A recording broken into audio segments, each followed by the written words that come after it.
basically led us to a point where we had to eliminate half of the team at one point, and then within a year we had to eliminate another half of the team, and we kind of scale way down to a bare bones operation, and essentially look for an opportunity to sell the business. So we ended up selling the business as a fire sale. And that is when I had this light bulb went off my head to really say, like, okay, well, who am I if I'm not my job?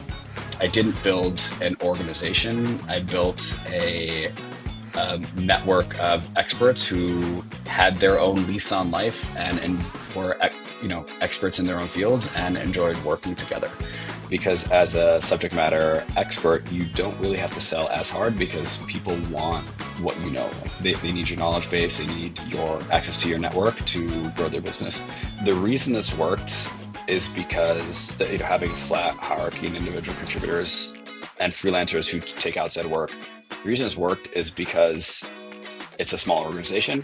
I just wanted more freedom and flexibility. And I think something that we haven't talked about here is that I've spent the last 10 years traveling all around the world while working. So digital nomad or whatever else I guess you might want to refer to it as.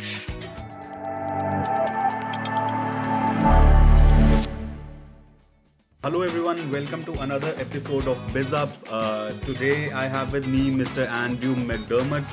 And Anredrew is the founder of Growth Advisors and Mega Rewards. He's also a serial entrepreneur and a digital nomad. And I am really happy that he's able to join us here today. Anredrew, thank you so much for being here. I know you're a busy guy. Thank you so much for taking out the time.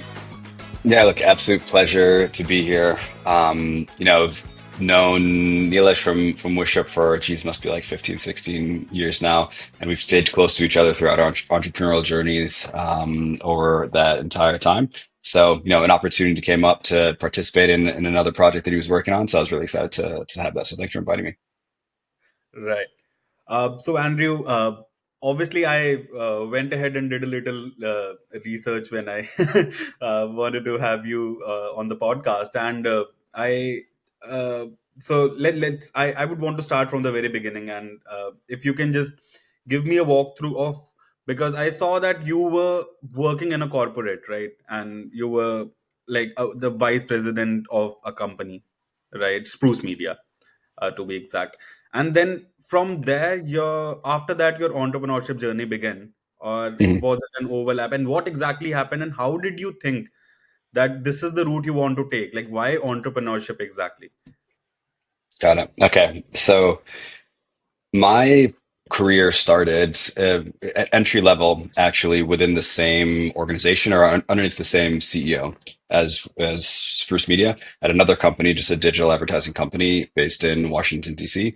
So I was always interested in advertising. I think the allure of it, hooked me in since I was a young child growing up in Jamaica, honestly. And maybe this is a testament to their advertising campaigns for Visit Jamaica, that have been run since the 50s. But I was just found this like beauty and elegance and like imaginative world within advertising. I think very much so what people would think of as like the Mad Men style, which was a show that I never watched anyway, and I don't even think it was around at the time.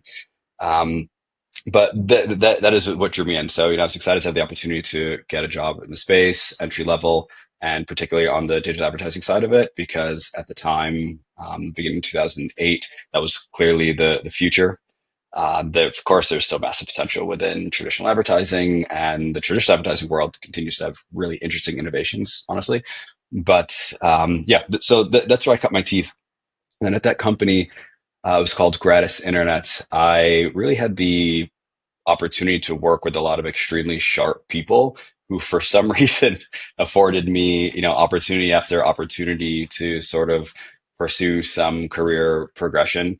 And obviously, I worked really hard. I was always like attempting to overachieve academically since I was quite young, and I grew up initially in Jamaica, moved to the States. The school system starts earlier there. So I was always like the youngest person, not only in my grade, but I would have been the youngest person in the grade behind me in school when I was in the States. and then went to university and finished that in 3 years. I think all through that, I sort of always had something to prove because I was younger and I didn't want to be just seen as less intelligent or less athletically gifted in a sense. So out of this fear of exclusion, I think I, worked extra hard to ensure that I had some characteristics about me that I could stand behind to have some form of like self-esteem, really. So I got good grades through school, academic scholarship, and then out of that kind of carried that mentality into work where it's like, okay, I need to just prove myself, prove myself, prove myself. Like I want to be respected. I want people to think I'm valuable. So let me, be assertive, take any opportunity that I can, and really ask for opportunities. So I did that. And like I said, I had some really gracious leaders at the company that I was working with, my supervisor, and then that person's supervisor, kind of both, like saw that I was working hard, asking for more, for more to do. And, they took a risk on me. And I'm forever grateful for that because, through the handful of opportunities I was given there, I got real good visibility with the CEO. And then uh, geez, this could just go on and on. I'm famously long-winded, by the way. Um, yeah, I'm just trying to paint a picture of, my like first job in the space, but basically that visibility. And I think the one thing that really opened up at least other people's beliefs in my potential was I identified a gap within our business in that we were getting paid by advertisers in euros and pounds primarily. And we paid out our advertising partners and had all of our business expenses in US dollars. And this was 2000, I think around, yeah, summer 2008. And what's happening was that there was a significant slide in the currency exchange rate to the tune of, I think, 10 to 15%. And me, as a 20-year-old kid straight out of school, I was always conscientious of exchange rates because I grew up in Jamaica and, moved to America and was always conscientious of how the Jamaican dollar was like sliding, sliding, Yeah. sliding. This is significantly. So it's always something that I just like paid attention to anyway. And yes, I noticed the exchange rates were sliding and they got to a point where, our margins were about 15% in some cases, 20% in some cases. And the margin it evaporated. And if things continued to slide in the direction that they were sliding, US dollar getting weaker, then our business basically would lose money on all of the customers that we were bringing in from a handful of our largest partners. So raised a red flag about this, and that ended up turning to renegotiations we had to conduct with a lot of our advertising base, and took our business to a place where instead of losing money, where no one was really watching, like no one would have noticed until the end of the month receivables, like 30 days Yeah. beyond that, identified it, we made the changes, and then built in a margin that's profitable enough for the business. And that one small thing, I think, was what really, uh, you know, opened the door for me in a sense to get these additional opportunities. So from there, I could then, I was able to manage some of my own accounts. So I got external visibility from the company, not only increased internal visibility, and then just continued a like relatively rapid career progression underneath that CEO, and got to a point where actually within 18 months grew to become the general manager of one of the core business operations within that company. And from there, that CEO is then starting another business, a kind of a tangential business. My story of entrepreneurship is always like daisy chaining within my own companies or with others. But this CEO had a great idea based on something else that we were working on, and he took me and one other person into the new organization. And so I actually had the opportunity to kind of participate in a founder style state of mind, entrepreneurial state of mind within building this new company, but underneath the same CEO. Yeah. So I felt like an entrepreneur, even though none of my own money was on the line. I was very conscientious of the fact that, I was in charge of the business operations. I knew how much money we were making and I had to cover everyone's salary, right, within what we were doing. So it is very different once it's your own money on the line. Absolutely. Yeah. But I think within that, the framework or the protective framework of that CEO's backing, essentially, I was able to really cut my teeth as an entrepreneur there. And then that company. The new company was called Spruce Media.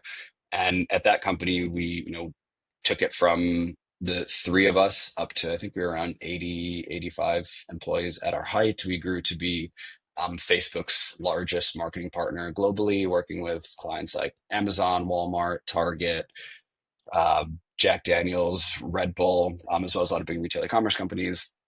Your Living Socials, Groupon, kind of any and everything at the time. These companies were using my company's ad tech software and services to run their Facebook ads.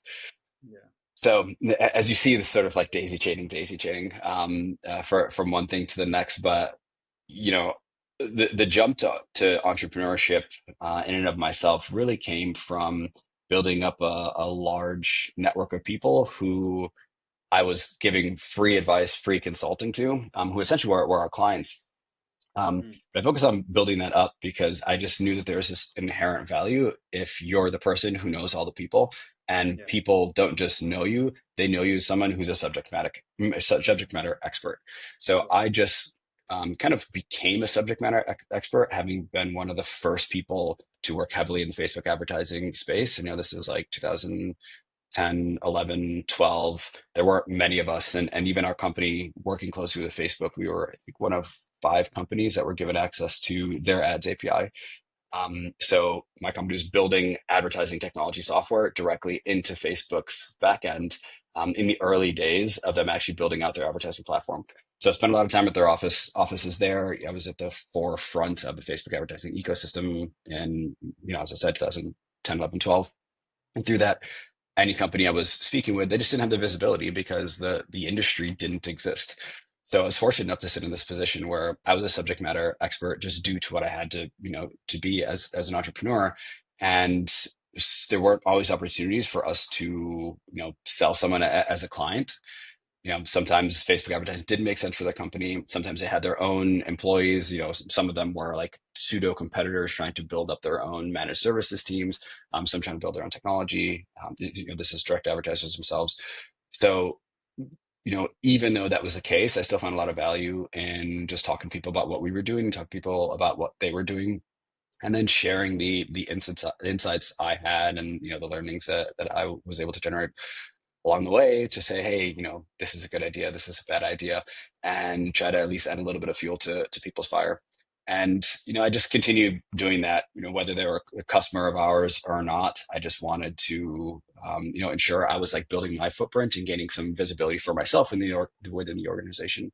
Yeah. And I feel like this is a good time to just like stop and breathe for a second, even though I'm very much so just now getting into like the actual leap from working for someone to doing it on my own. Right.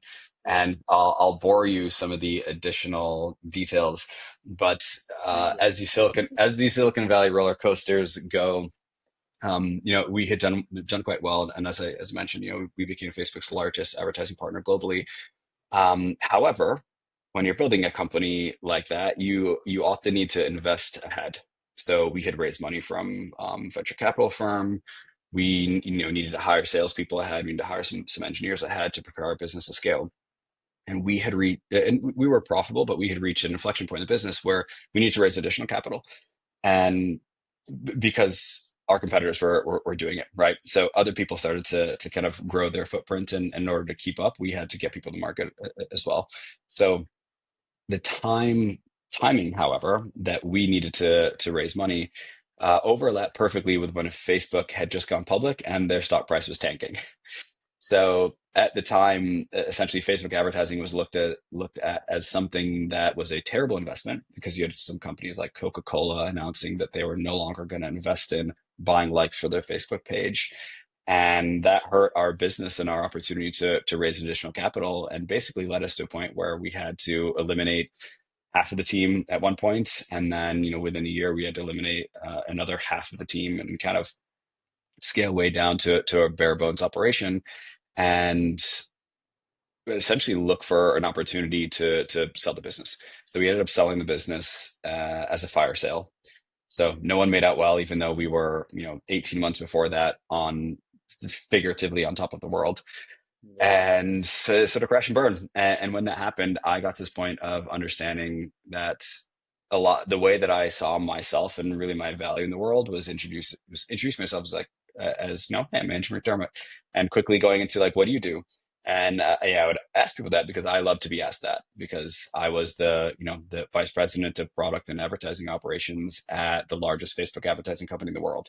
So that for me was a cool way to introduce myself. And I was quite young, so as a 22-year-old, 23-year-old, feels great. I'm banking my whole self-worth on this job title that I thought was cool, and that often other people would just obviously think like, okay, you're the vice president of something, and you have a cool superlative along with it. I had this essentially all of my weight and worth in that job title and in my professional progression, and I never really realized it until it went away. Yeah. So we sold the business. I no longer had the superlative. I stayed on for 6 months with the company, so I still had the title, but it was really irrelevant. And then I sort of saw all this, progression and what I felt like was success that I had achieved along the way as something that it wasn't really me, and it could just disappear like that. And then I didn't know who I was. Yeah. Like I didn't know what conversation to have with someone, meeting someone new. I was very sociable. I loved to be out there running, gunning, talking about business. And it just got to a point where like my business was irrelevant. And a part of that was that like my self-sense worth, my own identity was shattered. So I Yeah. was very mature. This is something I think that maybe if I was older in that position, that wouldn't have happened to me. Yeah. But I just got to a point of thinking like, okay, like, is this it? I had done a lot. I've been, had the opportunity to travel all over the world, all over the US. I had run a lot of different teams within the organization, and lived a good lifestyle. And by all measures, considering my age, I felt like I had done a lot, and it didn't feel rewarding, and I didn't really have anything to show for it, and I just sort of felt empty. Yeah. And that is when I had this light bulb went off my head to really say, like, okay, well, who am I if I'm not my job? I couldn't answer that question. I had no idea.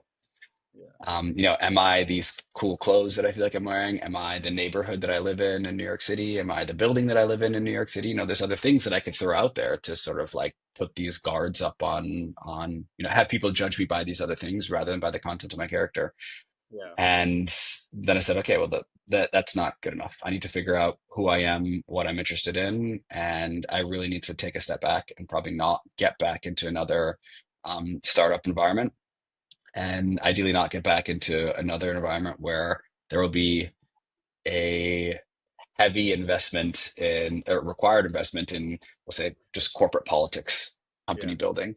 I got really exhausted with the company building side of things because my job became managing personalities more than it became um, doing the work, hands on keys, and innovating.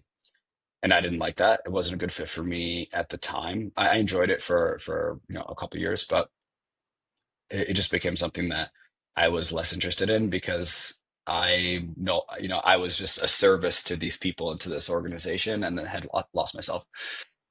So the jump into entrepreneurship really was, um, I just needed to figure out something I could do that had nothing to do with building a company.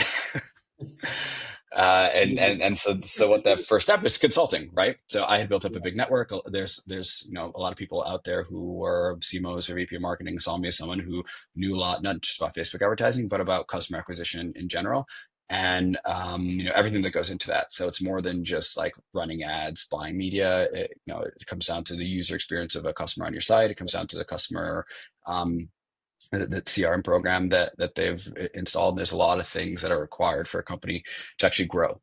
So I started my own little consultancy called Growth Advisors, and Growth Advisors was just and always intended to be a consultancy of one, where I would help companies figure out their user acquisition strategy, and then I would help ad tech companies to just build out their both their technology and their B2B sales growth in general. And so I feel like I kind of had this idea in my head that like I don't work in advertising, I don't work in marketing, but I work in growth. And it's Yeah. business growth, both B2B and B2C. So that's where I came up with the name Growth Advisors. And within within what 9 months, I had then added someone else to the team and then kind of continued to expand, but did it in a way where everyone was remote, everyone was an individual contributor, Yeah. and I didn't build an organization. I built a network of experts who had their own lease on life and were experts in their own field and enjoyed working together. Hmm. And that's what I was really after, rather than trying to like build a company that would define any of us. And I think part of that is I didn't want people to be employees. I didn't want people to have job titles. I want everyone to be an individual. And I want to set up an organization where everyone sort of stood on their own. And we were fully transparent to the clients that we were selling into on how we operated. So it was very much so a different type of corporate structure at the time. But, in a sense, we were, or I think maybe early in the days of having a company that's like the outsourced CMO or Yeah. outsourced growth marketing department. And we served our clients by doing everything. We reported just to the CEO and board and ran the entire marketing or customer acquisition programs for some companies. I'll full Got it. stop there. Yeah. I think there's a lot more. There's a lot Because more I to it than that. But I'm on 20 minutes of a monologue at this point. You should have no, stopped me no, ages no, ago.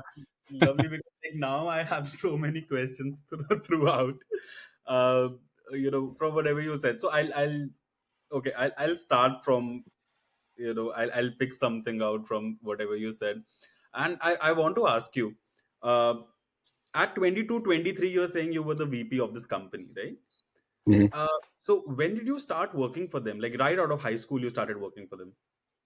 No, out of university, but I finished university in 3 years, and then I had finished high school a year early. So I finished high school when I was 16, Okay. and Were then went you into university then. academically So gifted, that's sort why I of? was so young. Yeah. I'm, I mean, Yeah, but so it's a I weird know you question. want to be Look, humble, but like, tell me.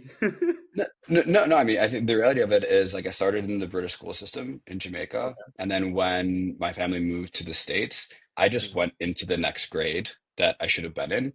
But it just so happened that, I was 8 and everyone was 9, and a couple of people were 10 in that Mhm. grade.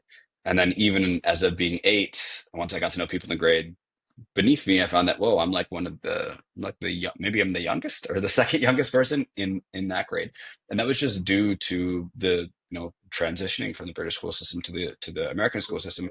But I think part of that gave me some sort of yeah, I don't know if there's a term for it, but as I described before, I just felt like I had to work extra hard in order for um me to feel like I had any value or self-worth, or that I wasn't like lesser than my peers. Yeah. And another component of that, like realistically, is that I moved from a culturally diverse place to a monoculture, small town USA environment. And like candidly, I just was faced with a lot of racism and a lot of otherness. And those are areas where it was clear that at least some people within the school system or within the atmosphere that I was in didn't value me at Yeah. all and wrote me off. And I didn't like the feeling of that. So the areas that I could sort of gain some feeling of self-worth were in academic achievement and in sports. So there's that I really tried very, very hard to be respected in. Yeah. Uh, where in US did you guys move to? So it's upstate New York. Jamestown is the name of the city. You wouldn't know it, but it's like an hour and a half south of Buffalo or Niagara Falls, Hmm. where you could quickly go into Canada. That was a primarily white neighborhood. Yes. Yeah. Yeah. Okay. And why did your parents decide to move from Jamaica to the US? So my mother was from that same town, so that's why we ended up moving there. But the decision to move to the US was because my parents essentially wanted myself, my brother, my sister to have more opportunity, and not just academic opportunity, career opportunity. So they felt like that was a good time to bring us there, ensure that we have enough of a background in, being Americans in a sense, and the opportunity to then having got to go to American high schools to get access to American universities, and then of Yeah. course jobs after that. So yeah, the decision was wholly sacrifice that my parents made to move to the States and provide a better life for the kids. So I think it's a common one amongst Yeah. immigrants. It is. And I think yeah, it probably like it comes with its problems, but it definitely gives you more opportunities. And then yeah, it Mhm. would have been uh, slightly tough as well, but I think that's why you kind of had this fire in you as well, like you explained, right? And Yeah, and I wonder, do I like that I have this fire? Would have appreciated not having gone through that.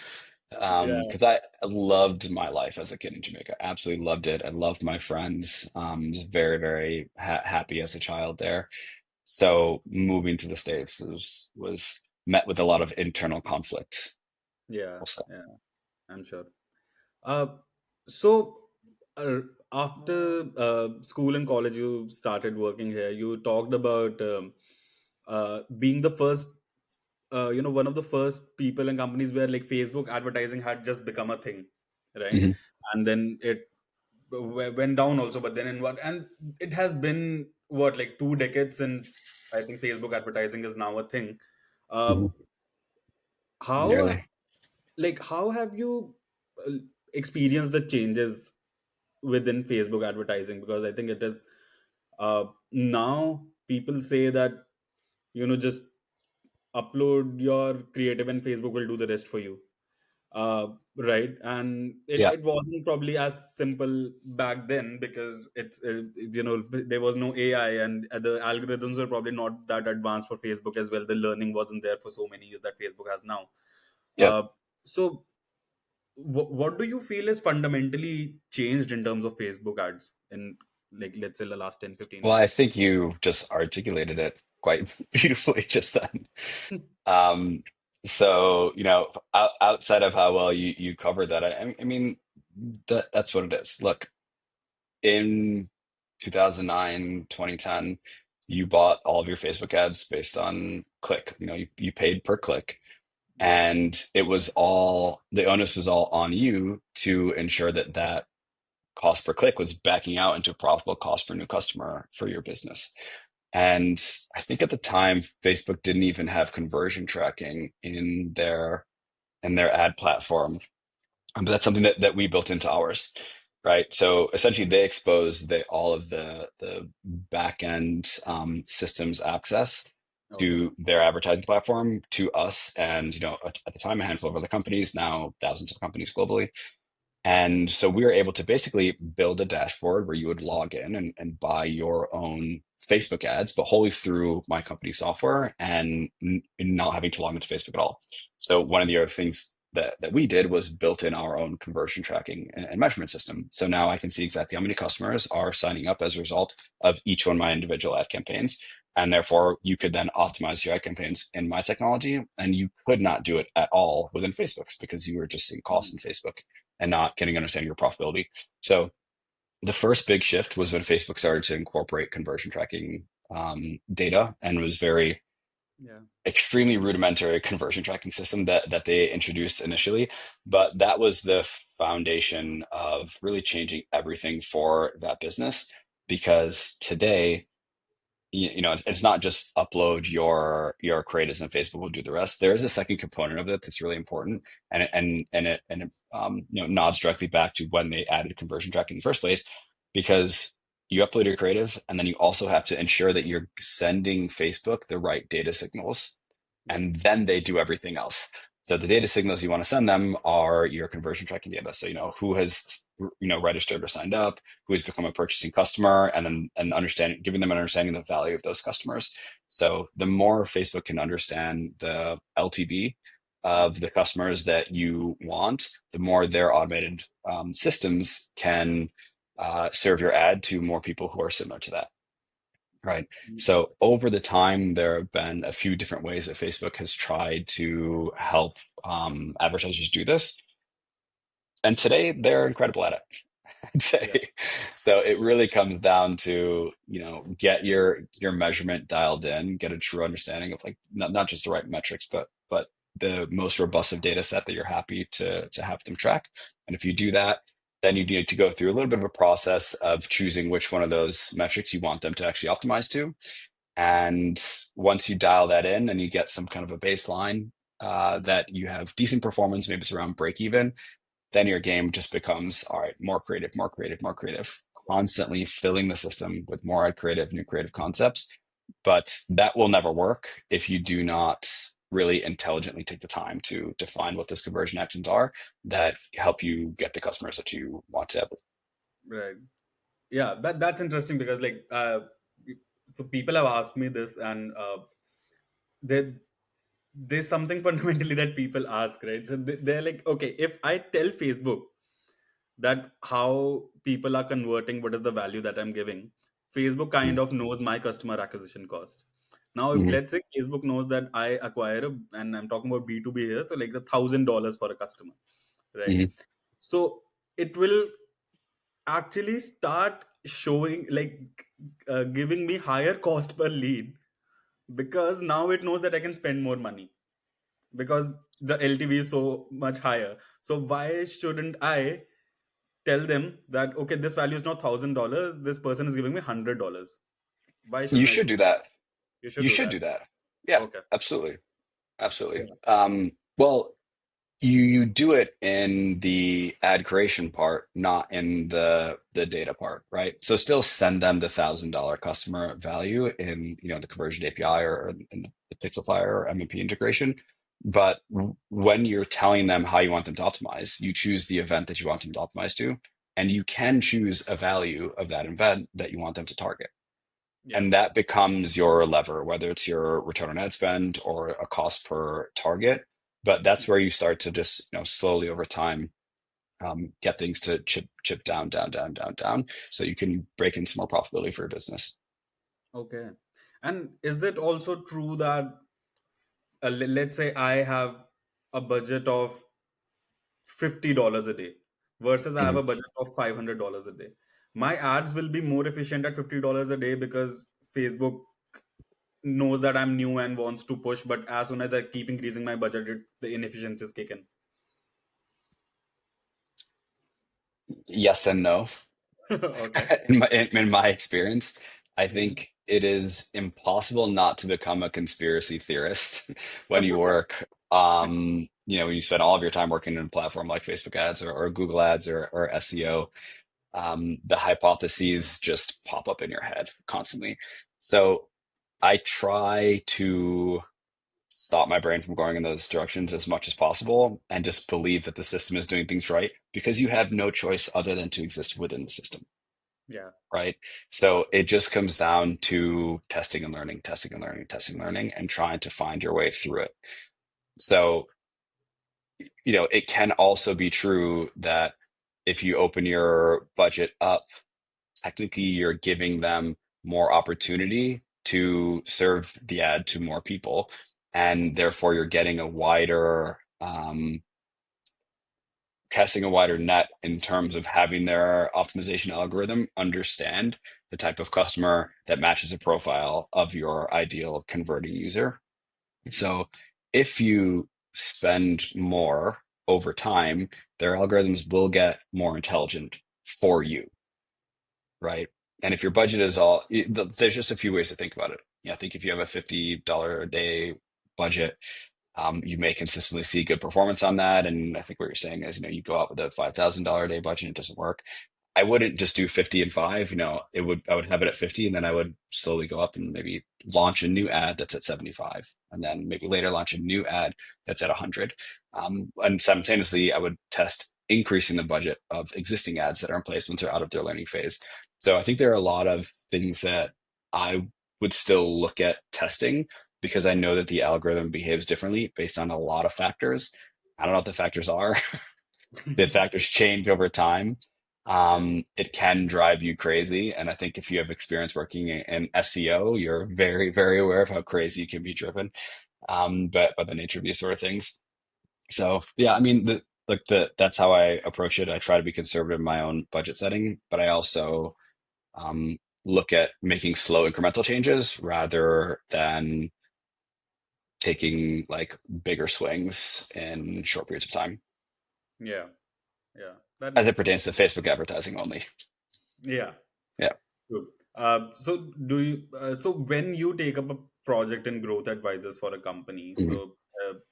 is there like some marketing channels that you focus on, or will you like come as a CMO sort of and be like, okay, whatever needs to be done, we'll come and do it. Yeah, so before we sign any client to actually become a customer, we spend quite a bit of time trying to understand their business, and their team and the current capabilities of both of them, and then try to identify, where we could actually add value. And a lot of times the answer is like, hey, I'm not going to propose a contract to you because I don't think it's a good fit based on what we do, based on what you do. And where that often leads us to say, hey, let's stay in touch. Let's have a call in 60 days once you get these three things done. And at that point in time, we'll assess if there's opportunity to work together. And then we'll have the follow-up call. And I'll say, call me anytime, send me an email anytime, and I'll give you my thoughts along the way. And if we ever get to a point where it makes sense to have a commercial relationship, then I will like offer that opportunity to companies. But the acceptance rate on new clients is extremely low overall. I don't like to have organizations where sales are a big part of what you do, although I'm just started a new company in which sales is going to be a massive component of it. But when I started Growth Advisors, I did not want to do a lot of sales. So I had to try to figure out a way that I can structure a business operation where no one had to be selling. And it was great because as a subject matter expert, you don't really have to sell as hard because people want what you know. Like they need your knowledge base, they need your access to your network to grow their business. So that for me was one of the benefits of going into entrepreneurship, the way that I did it. And we'll say, I went into freelance consulting essentially initially. But yeah, so there are channels that I have more experience in that my partner in this side of the house has experience in. He kind of covers the areas that I don't cover. So we do focus a bit more in what we will do in terms of hands-on keys. However, we know companies that are experts in their fields. Like paid search is something that I've never been an expert in. I've done it here and there. I've been exposed to it for 20 years, but I'm not an expert at all. So if I know that the company that potentially consulting for or actively consulting for needs to be buying on paid search, I will bring in an individual or organization that I know is great at it. And this was part of the model that I initially designed for Growth Advisors was that, we are going to be the advisor of your growth and agnostic to who actually does the execution on any one channel. Because I saw a massive limitation, company after company after company, before I was consulting, of the media buyer on any one given channel was either good or bad. And I could pretty quickly assess that within the Facebook advertising ecosystem because that's what I was most experienced in. So if, I chatted to a VP of marketing about what they were doing, and I said, well, let me talk to your, whoever's your head of media buying or whoever's managing your Facebook ads. And then I'll give you some feedback on, some things that I think that they could potentially be doing, or maybe some things that you guys are doing that I wouldn't recommend doing based on what I'm seeing. And what I'm seeing is like hundreds of millions of dollars a year in Facebook advertising spend. And so I could give that quick feedback and say, well, honestly, the person you have buying media for you on Facebook doesn't really know what they're doing, Yeah. and you should definitely hire a third party company, not me, because I don't want to do that work for your for your brand. But here are two companies that I think you should work with. And so Okay. I did that a lot, like a lot. And I was just connecting service providers, within digital marketing ecosystem with brands. And the thing that became obvious for me is that companies live and die by the employees who are executing that, the marketing spend. And even within the agencies, like some agencies I found were good at some things, bad at other things. And it came down to the account manager you had on whether or not your campaign was going to be successful or the individual media buyer that you had. And of Yeah. course, having, running one of these companies myself, I knew that, you know, these three of my teams are the strong teams. And then this other team, if you're an advertiser that gets assigned over there, they'll be good at some things, where we think they're specialists, brand advertising, for example. But if you're a direct response advertiser or a lead gen company or a gaming advertiser, I would know that that's not really the best team for you. They're just not as experienced in it, and their brains don't think that way. So because I was aware of this, I was like, okay, any company who's selling services, you live and die by how good your employees are. And it's impossible to get employees who are experts in every single subject who want to continue being employees of a company and not going off on their own to be freelancers. So I said, all right, if I'm going to, create this like growth marketing consultancy, I need to figure out a way where a client is not going to fire me for not doing a good enough job on Facebook ads, or not doing a good enough job on email marketing, or not doing a good enough job on TV, whatever it is. And so we sold this structure where it's like, we have enough experience in all of these channels to oversee it and to hold people accountable. Hmm. And in some of them, we can manually execute the channels ourselves.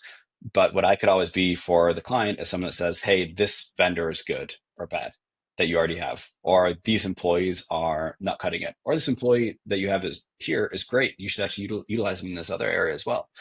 And because we could sit in that position, I was signing 24-month contracts with two brands, right? And that was enough to sustain the organization and expand the team and have staying power.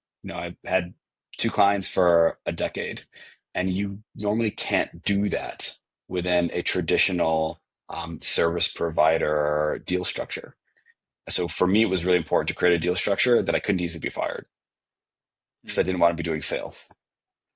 So my like first step into entrepreneurship, honestly, is only because I had built up a career where I was a subject matter expert, and I'd built up a large network of people who understood that I was a subject matter expert. And I was aware of my peers, my competitors, and then companies who would value what I had to offer.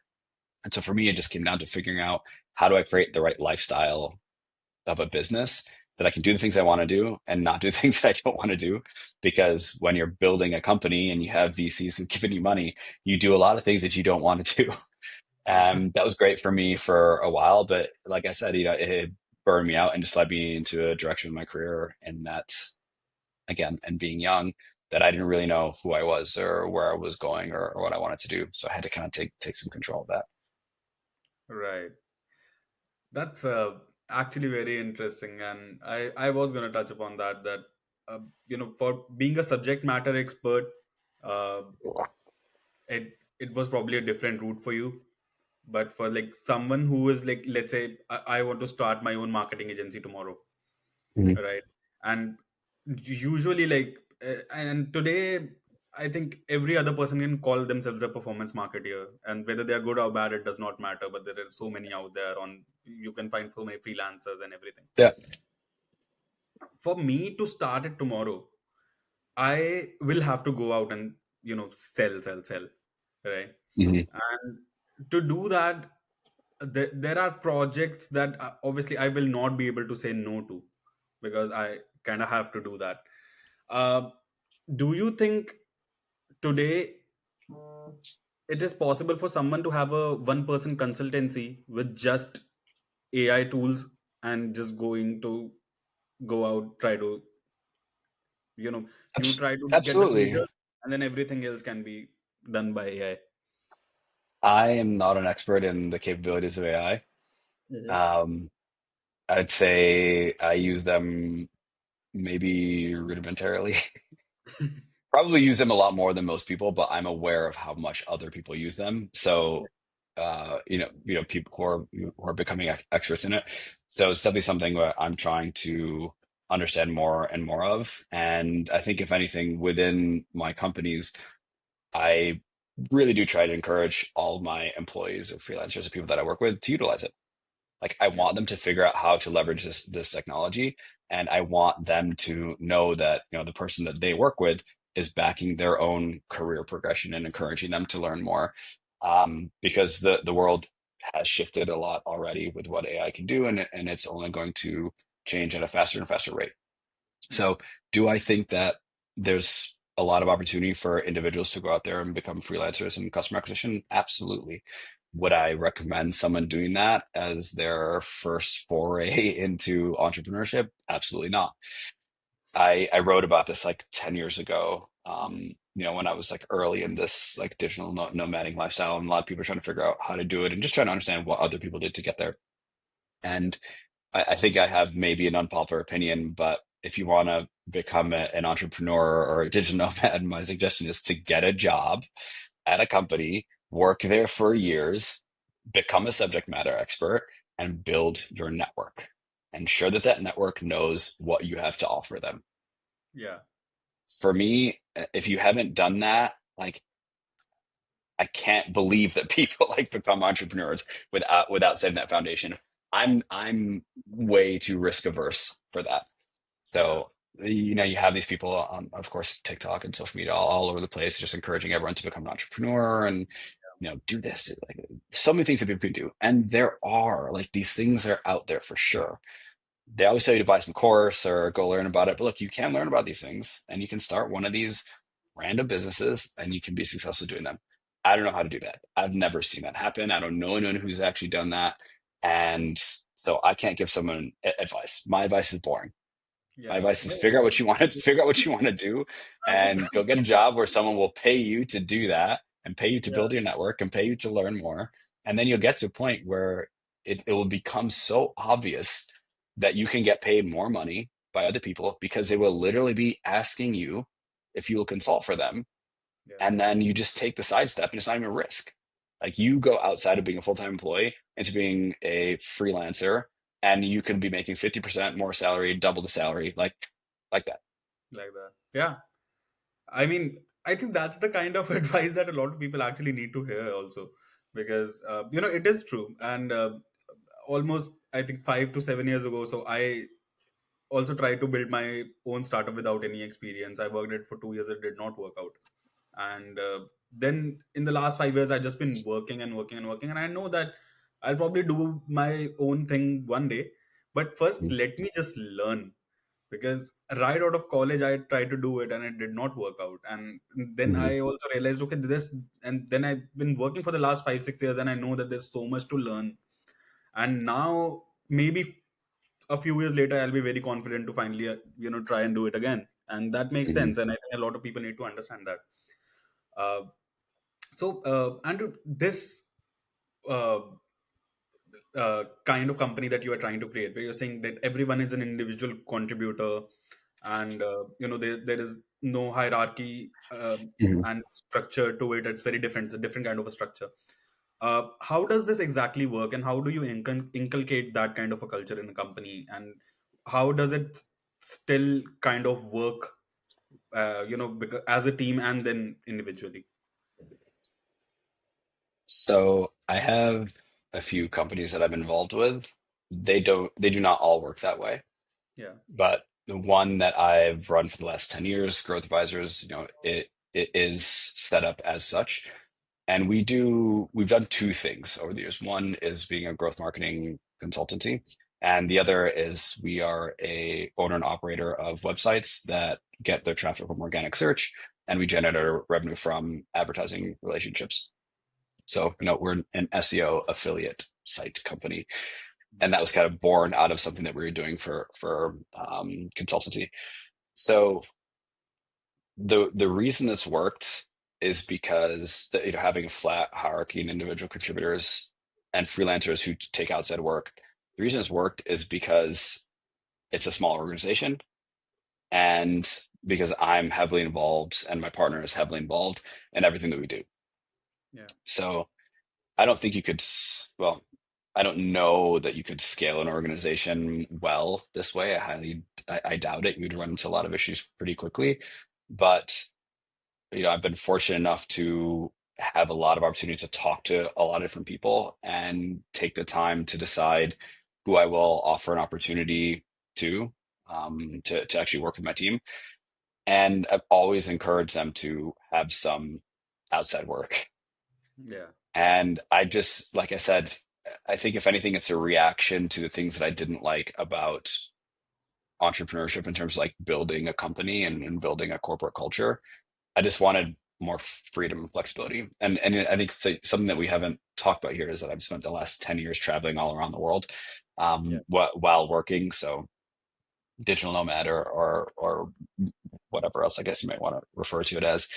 And for me, leaving San Francisco and living in New York and then leaving New York, I wanted to see what else was out there, right? I wanted to explore the world. I really, really wanted to travel ever since I was a little kid. I was really interested in travel. Um, so like I woke up at some point to the richness of life through that, right? So the entrepreneurship journey like crashed and burned, had to figure out what to do. I wanted to make sure what I was doing on a daily basis had none of the none of the things that I didn't like, and only the things that I did like doing.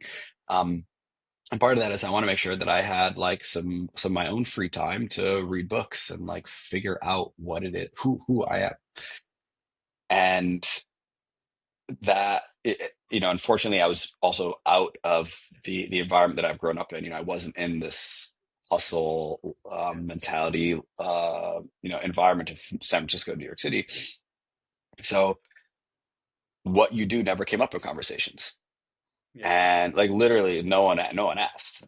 yeah, Then it was interesting, and I had to train myself to stop asking that and stop talking to people about their jobs. yeah, And through a few years of that, I just over time slowly like professional accomplishments, family, and then like personal identity and personal happiness was down here. um if this went up, the other things went up too, but these other things couldn't influence professional success. So that balance just shifted for me. yeah, And part of it is absolutely like meeting my wife, and she opened my eyes up to like what joy and happiness actually is, not just like professional success, because that's all I ever saw as how one could live a rewarding life. And so because she opened my eyes up to that, and then I started to actually travel and see how much was out there in the world and how many people just did not care at all about what you did.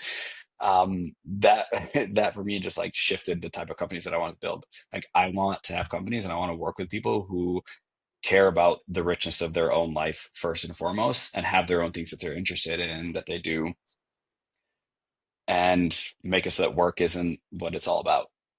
yeah, And I still find that I'm trying to convince myself of that all the time because of how much this is ingrained in my personality.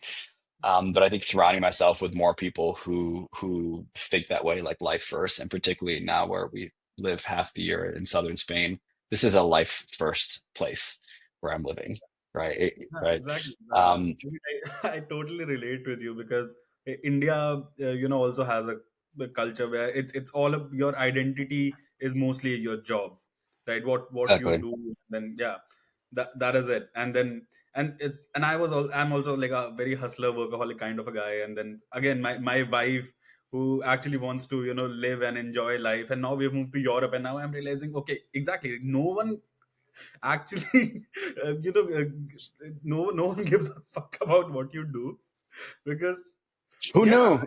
yeah, I who knew? literally didn't And know and that. we go out there and we have conversations with people, and it's just lovely, and Yeah. no one cares what I do or what I don't do. And yeah, it's amazing. So tell me, like, how do you think it's an American versus European thing?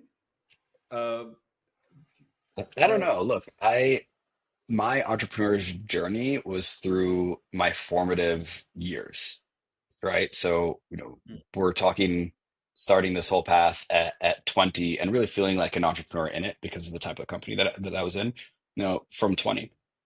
And now 18 years on from that, I think you have to realize that the realizations I had were kind of immature because I was a kid.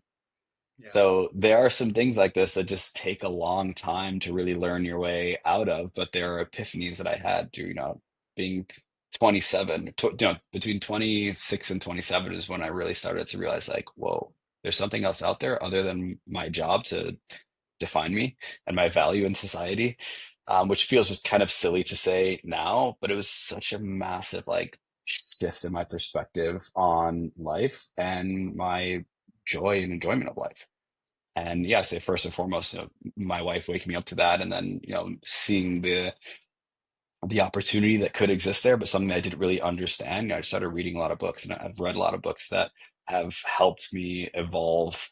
Um, we'll say not evolve, we'll say mature, that yeah, helped me mature. And very much so had this just like nascent young mindset that's potentially out of having something to prove, and as well out of Western media, or we'll say like American media, TV shows, movies, yeah, where everything's so career focused in terms of how you define yourself and your identity, the space you take in the world. So you know personally, I feel like I found less of that when I was traveling, So less of that, throughout. I wouldn't say Europe. For me, it was more traveling Africa, traveling in India and Southeast Asia, and all over the place. But a lot of it was definitely throughout travels in Africa, where like that just never came up Yeah. at all. Like no one cared what I did. Like they cared how you showed up in the moment. And for me, then I realized, well, I have nothing to offer in the moment. Yeah. I had nothing to offer other than conversation topics that might make it seem like I'm like a little bit above someone else based on like what my backing was. Yeah. And I hated that. I hated seeing the imbalance in it. And even today I'm often in conversations with new people and they quickly go to like the what do you do? And I find that the people that ask that question, sometimes I feel like it comes out of a genuine place just to find something to talk about.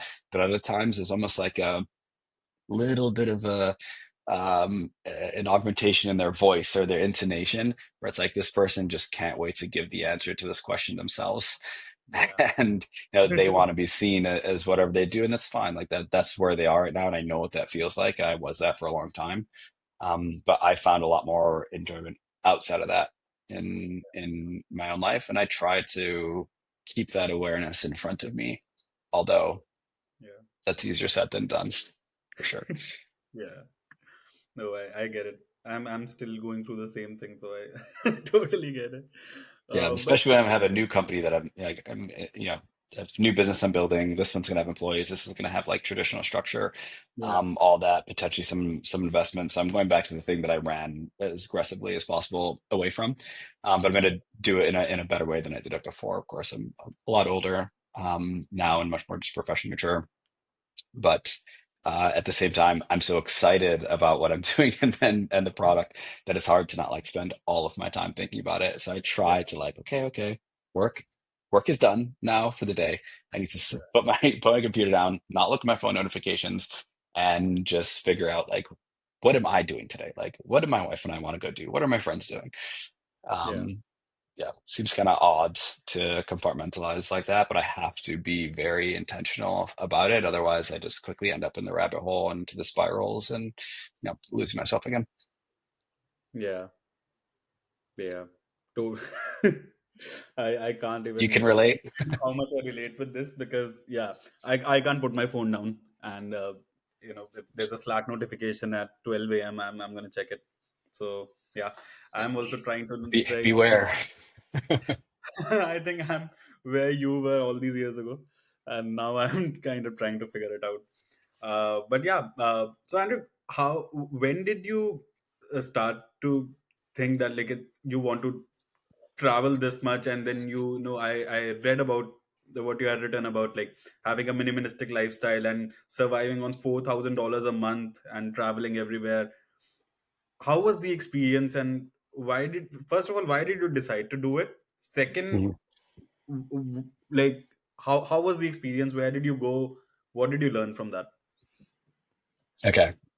First, and I will have a bit of a hard stop here shortly, so I'm going to try to go as quickly as possible. First, I do want to just clear up any confusion. A decade ago, I wrote this piece talking about how someone can survive off of $4,000 a month and travel the world. What I do want to make clear is that that's what the lifestyle cost, but that's not what I was earning.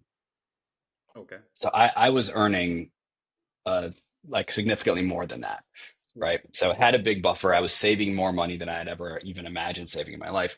But the big difference is living in New York City at the time, it cost us like at least $8,000 a month. Like that was the baseline. And then we started to travel around the world full time. All of a sudden it's like, well, this is literally half the cost of of living in New York.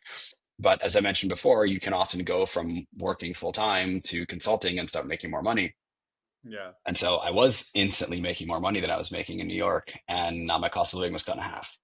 So as far as like opening up the possibilities for our lifestyle, it was just massive at that point from making the decision to travel around full time.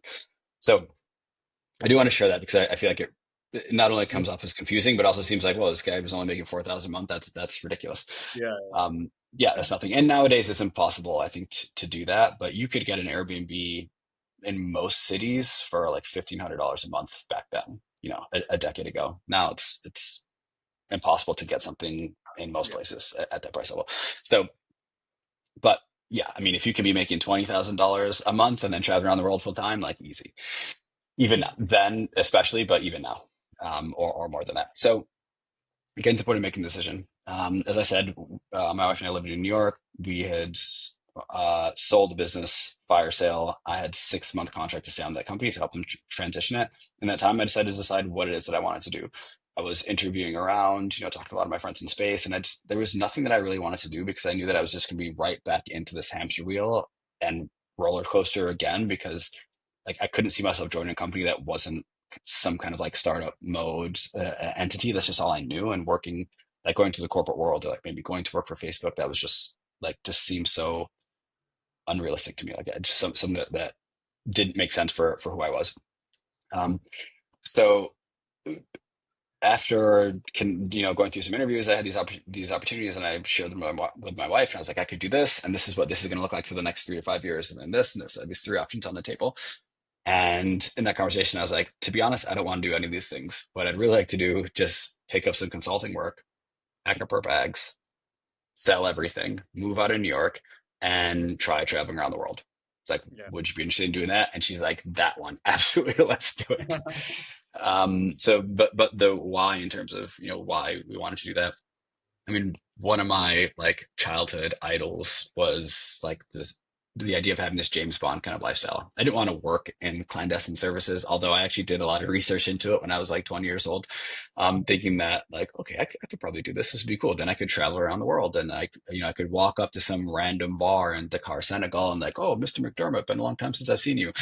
Like these kind of scenes you have in those movies. That to me was just the coolest thing ever. And what a lot of people don't know is that all of the James Bond, first of all, that James Bond are books that were written and not just movies. And all those books were written in Jamaica, where I Oh, grew up.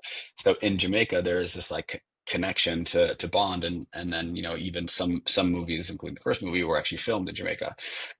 So it was always part of our culture there. Like it was on TV often, and I was just like viscerally aware of how cool that yeah. kind of lifestyle was, like this jet setting, fly around the world. Um, so that was always in the back of my head. That's something I wanted to do. I want to be able to go to new countries, go to places, and show up someplace and be welcome there because they remember me or because they knew me. So this is silly, again, childhood dreams, but want to travel around the world. And I had the opportunity to travel quite a bit in Europe through my company or the companies that we had over the previous 6 years.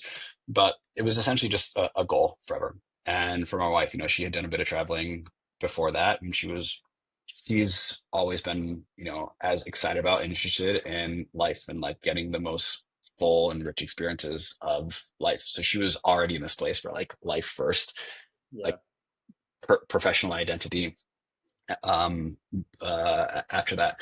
So really it was like, this is so obvious. If we could potentially pull this off, absolutely we have to do it. It's a dream or an interest that we both had. And yeah, so I said, I think I can do this. Like, I think we can do it. Maybe it'll last 3 months, maybe it'll last 3 years. We have no idea, but we are in a unique position where we can try. Like, our lease in New York was going to be up in 2 months. We can pay a penalty, get out early. There was nothing really keeping us in New York. Yeah, we had some great friends there. We were loving our lifestyle there, but it kind of felt empty after a while because we were on like the same cycle of the same thing. Like, okay, going to these cool places to eat, these cool places to party, and these clubs, and like we were enjoying that lifestyle. But it was like, is this all there is? Are we just going to be doing more and incrementally more and more of this over time, and incrementally cooler and more expensive versions of this over time? It's kind of what it felt like. And we literally just said like, this can't be all there is. Let's go see how people live their lives in other places. So part of the traveling for us is we wanted to spend a lot of time, like 1 to 3 months per city that we were going to. And we didn't want to go there as like people on holiday. We wanted to just live the lifestyle. So let's rent an Airbnb, let's stay in an apartment in an area where, people who live there actually live. Let's not stay in an area where close to tourist attractions. And then we started doing that. We started in Rio de Janeiro, and then Sao Paulo, and then Buenos Aires, Uruguay, and then went to South Africa, and just kind of continued on from there. But yeah, lifelong dream and professional preparation and life circumstances just opened up the door and said, "Hey, we could do this right now. Let's take a shot." Yeah. All right. It Interesting. was scary though. I'm pretty sure it was, and I think yeah, it always makes more sense to like go and experience the place and try to live as a local there rather than just trying to check box all the touristy spots. Okay, so I'll ask Yeah. you five very quick questions. You give me five very quick answers, and then we can wrap this up. Yeah. Yep. All right. Okay. So question number one: a country you could live in forever. Oof. And only I can't travel anyplace else You can travel, but to live one place. Yeah. to live one place. I mean, I feel like I have to pick Spain because my wife and I have chosen it here already. And we live half time here for the last like 5 years. Oh, lovely. But I'd love to add places. You can't make me choose one. That's horrible. Nairobi, Kenya, amazing place. Absolutely love it there. Delhi, absolutely love Delhi. These are places that we go back to often. Love London, but can't do it because of the weather. Good on you for doing that in Dublin, but I can't. Even though I feel spiritually very connected to London. And New York City is kind of like home to me in a sense. It's where my best friends live. I've always spent a lot of time there and, of course, lived there. But I don't think I can live there again. Yeah, got it. Well, next time you go to Delhi, please, I'll meet you there. Definitely awesome. Yeah. Okay. Who would you want to play you in a biopic? Oh my goodness. I would have said Will Smith a long time ago. But not now. No, no, not now. He's lost his shine. I can choose anyone. I'm choosing Jay-Z. Like, come on. Oh, yeah. You wouldn't Yeah. do it. Wouldn't make sense. Yeah. I'm Yeah. like too young. My biopic at this point is too young. So I'd have to pick an actor who like would represent who I was 10 years ago or 15 Yeah. years, 20 years ago. I don't even know who would be a good fit for that anymore. But if Now, I could pick someone to just play me, like I'm picking Idris Elba. I'm picking like Jay-Z's not an actor, but yeah, why not? yeah. Okay. So a new learning for marketeers in this decade after 2020. Hmm. I think something that isn't that new, but I see constantly overlooked is understanding measurement, Hmm. incorporating that into your analytics and building the shortest path in your systems of analysis between what you're paying for media, what you're spending on, and the end result, not just of customers you're getting, but the right profile of customer that you're getting. That continues to be missed time and time and time again. And if you don't get that right, like you'll never be able to scale your acquisition programs effectively. I want to give one more thing. CRM. People overlook CRM. They just overlook the customer experience on the customer experience within their product, but outside of their product. Constantly Hmm. overlooked. And I think that agentic AI is going to be able to fill these gaps in an incredible way through really enhanced chat-based services that help customers get the most out of your product. Okay, great answer. Uh, okay, one materialistic thing that you can't live without. One. The most important, like Um, fire, you have to say one thing. look, I'm not a watches person. Mhm. Um, I do like a little bit of jewelry, collect a lot of jewelry through the travels, but in general, I would just have to say clothes. Like I'm quite into Yeah, clothes. I'm pretty precise with it, and I do overspend money. And if I had to pick like an item of clothing, that would be like one that I don't know, boots and coats. boots and boots and goats. Like buy the nice jacket, buy the nice pair of boots. They last for a long time and they elevate any outfit instantly. Andrew, we should really sit together once outside of this podcast. For Yeah. sure. Let's do it in the 2 weeks of summer in Dublin anytime or come on down to Spain. Done. All right. So, final question. Any one advice to all the founders and budding entrepreneurs out there? I don't think I have advice for people. I don't think I have broad spectrum advice.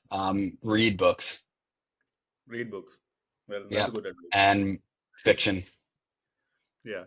There's a lot of interesting things I think to be found in fiction. A lot of entrepreneurs and people who want to be, I do think focus really heavily in reading books by entrepreneurs and business Yeah. related books. There's light and gain from that. I've read dozens and dozens and dozens of them. But I think that there's a lot that everyone can gain from fiction. Yeah. Got it. Okay, that's the end of rapid fire. Thank you. Thank you so much, Andrew. Uh, yeah, thank you so much for stretching your time also. It was great having you. I had a great time.